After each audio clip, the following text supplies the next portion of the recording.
আত্মীয় স্বজনকে চারটি কথা কখনো বলবেন না, তাহলে কঠিন বিপদে পড়ে যাবেন।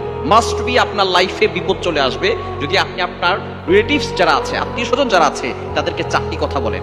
এক নাম্বার হচ্ছে আপনার অভাবের কথা, আপনার কষ্টের কথা আপনি আপনার আত্মীয় স্বজনকে বলবেন না।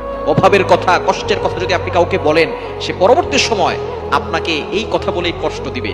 এজন্য আপনি অভাবে পড়ে গেলে, কষ্টে পড়ে গেলে কারো কাছে বলবেন না, আপনি আপনার রবের কাছে বলুন। দুই নাম্বার, আপনার আত্মীয় স্বজন যারা আছে তাদেরকে আপনার সংসারের গোপন কথাগুলো বলবেন না। অনেক স্বামী স্ত্রী আছে নিজেদের ঘরের কথা বাহিরে বলে, খবরদার, সংসারের গোপন কথাগুলো কাউকে বলবেন না। তিন নাম্বার হচ্ছে আপনার সন্তানের বদনাম কারো কাছে বলবেন না।